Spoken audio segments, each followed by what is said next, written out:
Well, as you guys see, we got all of our wood finished up here. It has been about a week and a half now of processing up all this wood here.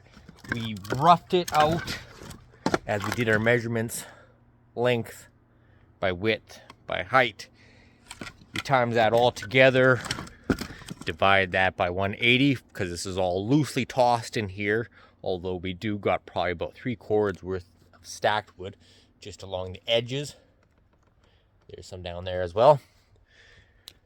But we're roughing, I'm going to say probably close to 28 cords in this pile. Let's say 25, let's just be safe there. Good amount of wood, more than I actually thought that we were going to get out of this pile. Well, out of those 3 piles that we had out here. But really happy. I was not too sure if we were actually going to make it before the snow was going to come in. As you guys can see, those clouds up behind me here.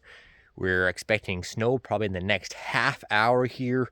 So we just got this done just in time here.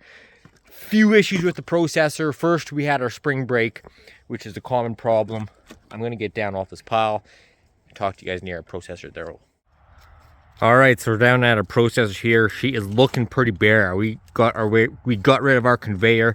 We got rid of our cage that we had sitting right here, and we got rid of a few other things. But to the problems that we had going through these three piles here, first we broke our spring, which is a common issue. We got that replaced pretty quickly, and then I'm gonna pop up a little snippet just in the corner right here. As you guys see in there, we got this thing completely off here.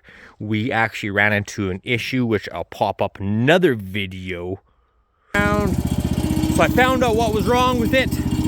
Well, first reason why I had to take this all apart back here was because I was cutting property and then bringing her down, and then it just stops out.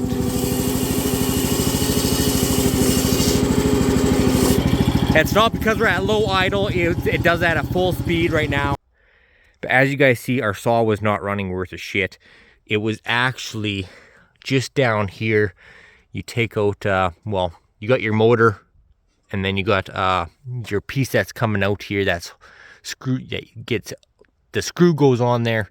But you got, what are they called now? Ooh. Woodruff keys.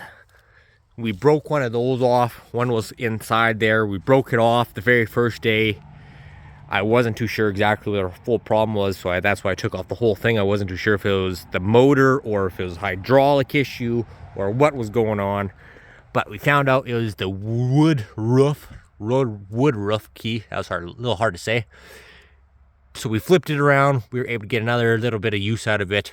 And then she just broke actually this morning, so we had to do that twice. The biggest part on this repair is trying to get this one nut off here, because as soon as you want to spin it, it spins the whole thing, so you kind of got to get vice grips in there, and that's just a bit of a pain in the ass to deal with. While taking this whole thing off the very first time, we lost all of our hardware up here and all of our sawdust. Could not find that. We were lucky enough that we had one extra bolt that just fits in there perfectly. So we got that all fixed up. While we were doing that, I took off that cage just so I got full access to throw wherever I need, since because I'm the conveyor now. And after we got that first fixed, the very first day, we were running into another issue. We probably got about 20 minutes to half worth of nice speed on this machine, and then she would just slowly die out with the speed. The saw would kind of give out being all sluggish, and the ram just take forever for it to anything to split. So looked at our oil little temp thing. We got our little gauge there, and noticed we're pretty much empty on that little dial. So shut off the unit, took a look around, couldn't find no leaks, fired it up, and then as we were running it, I decided to run it. I noticed there was a leak just right here beside our, just right in here. So I got that fitting tightened up, filled it up with oil, although I had some used oil from our last time we ran into a bunch of repairs, and I think she collected a little bit of water throughout sitting over the wintertime in our garage. I did notice in our valve thing it was a little, I guess you can say, kind of milky. I thought it was more just air bubbles from pouring it in, so I thought after running it a little bit that air should just kind of work itself out. That probably was not the case.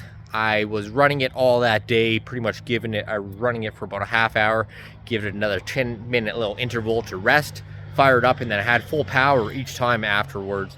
So it was getting a little weird. So a day of that, day and a half almost worth of that kind of crap. I was getting a little pissed off about that because it was just taking way too long to bust through our logs here. So I decided to go buy 26 liters with the W or AW32, whatever the oil is that goes in this processor here.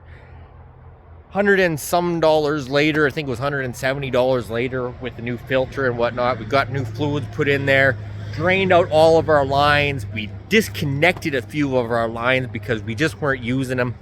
And I honestly think we got a little more power out of this unit, more than we had in the past. And that oil, as soon as we replaced it, we got full power now. We've been going like crazy with this thing.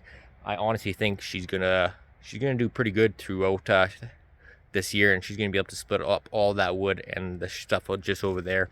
So I'm really happy. We're definitely gonna get another year out of this thing, possibly even a little more. Especially just, I don't know, I'm just really happy with the way she's been running lately. So yeah, that's kind of the gist of it. We got all our wood done just before the snow comes in, and I'm gonna get this guy hauled out of here. We're gonna put this inside the garage for this next week when the snow comes in. Keep it out of the snow. We're probably gonna get an oil change, throw a new chain on here.